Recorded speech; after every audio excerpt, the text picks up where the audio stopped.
બનાસકાંઠાના પાલનપુરમાં જૂના RTO circle પાસેના એલિવેટેડ બ્રિજમાં કૌભાંડ થયાના આક્ષેપો થયા છે। 1 વર્ષ અગાઉ 70 કરોડથી વધુના ખર્ચે બનેલા બ્રિજમાં સમારકામ શરૂ કરી દેતા સ્થાનિકોએ ભ્રષ્ટાચાર થયો હોવાનો દાવો કર્યો છે।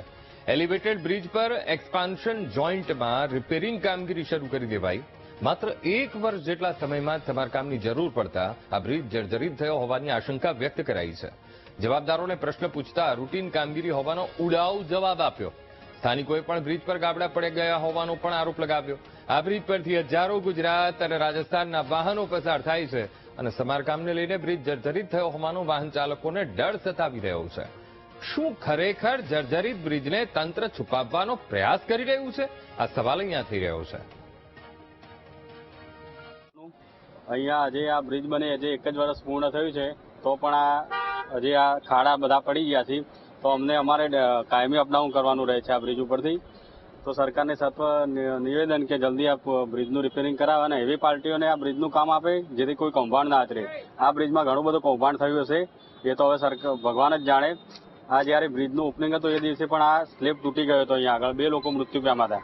તો સરકારને વિનંતી કે બ્રિજનું કામ સારી રીતે કરાવે અને પ્રજા સામે થોડી લાગણી રાખે। આ પુલ ઉપર જ્યારથી ઓપનિંગ થયું ત્યારથી અમને ડર જ રહે છે, કારણ કે આજે 1 વર્ષ થયું છે તો બી આવું નુકસાન ચાલુ થયું છે, તો પછી આનું ભવિષ્યનું કંઈક નક્કી અમને નથી લાગતું કે કંઈ સારું થાય તો બેસ્ટ છે। અગાઉ બી એનું ઓપનિંગ નહોતું થયું એ પહેલાં બી નુકસાન થયેલું છે। એક રિક્ષામાં બેસેલ 2 વ્યક્તિઓ ઉપર બી બ્લોક પડેલો છે, જેથી મોત નીપજેલું છે।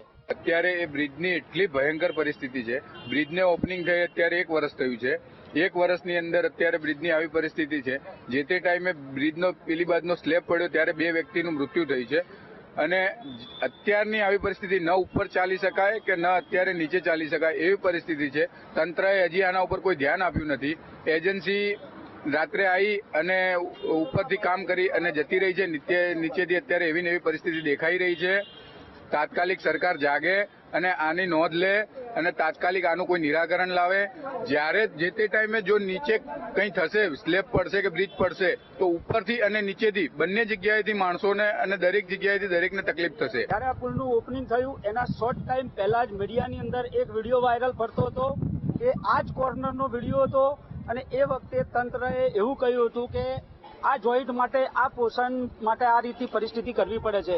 આપણે કોઈ એન્જિનિયર નથી, પણ સામાન્ય એટલો તો ખ્યાલ આવે કે જ્યારે 2 સ્લેબને એક કરવાના હોય ત્યારે ગ્લેમિંગ કરી અને એના અંદર ખીલાસરી બેસાડી અને બંનેને જોઈન્ટ કરવા પડે। આપ હાલની પરિસ્થિતિ જુઓ, પેલી બાજુના જ્યારે સ્લેબ પડ્યો ત્યારે ત્યાં 3 માણસો દટાઈ ગયા હતા। વિચારો કે અહીંયા જો આવું થાય તો શું પરિસ્થિતિ પાલનપુરની થાય। પાલનપુર સમગ્ર બનાસકાંઠા અને સમગ્ર ગુજરાત જેની વાહવાઈ લઈ રહ્યું છે, તે પુલ ખરેખર હજુ લોંગ ટાઈમ ચાલે તેમ નથી।